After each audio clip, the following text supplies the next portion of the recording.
नाज़रीन, drama serial चालबाज़ के next आने वाले एपिसोड में आप देखेंगे कि जब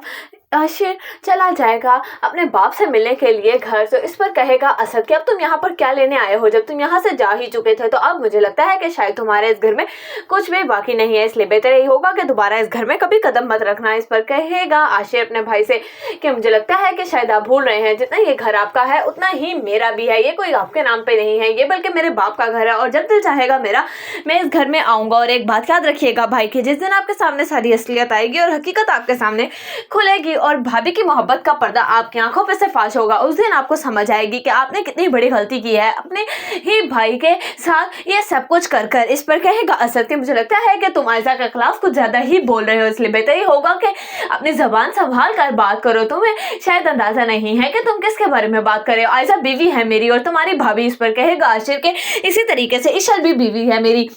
और आपकी भाभी। इस पर असद एकदम से हक्का बका रह जाएगा और इतनी देर में वहां पर रोहान आ जाएगा और वो बोलना शुरू कर देगा और कहेगा कि आखिरकार आयजा भाभी तो कामयाब हो ही गई अपने मकसद में, आशिर भाई की जिंदगी से निकालने में आखिर इशल भाभी को। और मुझे लगता था कि शायद आशिर भाई बातों में आ जाएंगे आयजा आपी की, लेकिन शायद ये सब भी उनकी कोई सोची समझी साजिश ही होगी जिसके तहत आशिर भाई भी इस घर से चले गए। जब ये बातें सुनेगा असद तो वो कहेगा कि तुम्हारा दिमाग खराब तो नहीं हो गया रोहान, तुम किस किस्म के इल्जाम लगा रहे हो आयजा पे। इस पर कहेगा रोहान मैं बिल्कुल ठीक कह रहा हूँ। इतनी देर में अनाया आ जाएगी, वो बोलेगी कि मुझे लगता है कि शायद रोहान तुम अभी अपने होश में नहीं हो, तुम्हारा कहीं दिमाग तो खराब नहीं हो गया, तुम किस किस्म की बातें कर रहे हो। जैसे ही वो रोहान को लेकर जाएगी, इस पर रोहान कहेगा कि तुम्हें क्या हो गया है, तो मुझे बोलने तो देती, लेकिन तुम तो मुझे इस तरह से कमरे में ले आई हो जिस तरह से हमने कोई गुनाह किया हो। इस पर कहेगी अनाया कि तुम जानते नहीं हो आयजा आपी को, वो अपना बदला लेने के लिए किसी भी हद तक जा सकती हैं, कहीं ऐसा ना हो कि जिस तरीके से उन्होंने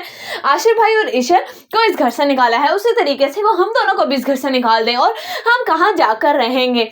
तुम तो जानते हो तुम इतने ज्यादा स्ट्रॉन्ग भी नहीं हो फाइनेंशियली, और आशिर भाई का क्या है, उनको तो बिजनेस की फीस भी थोड़ी बहुत समझ बूझ है, अगर तो वो अपने ससुर के साथ भी काम करना चाहेंगे तो वो फाइनेंशियली स्टेबल हो जाएंगे, लेकिन हम दोनों कहाँ जाएंगे। ना तो मेरे अब्बा इतने ज्यादा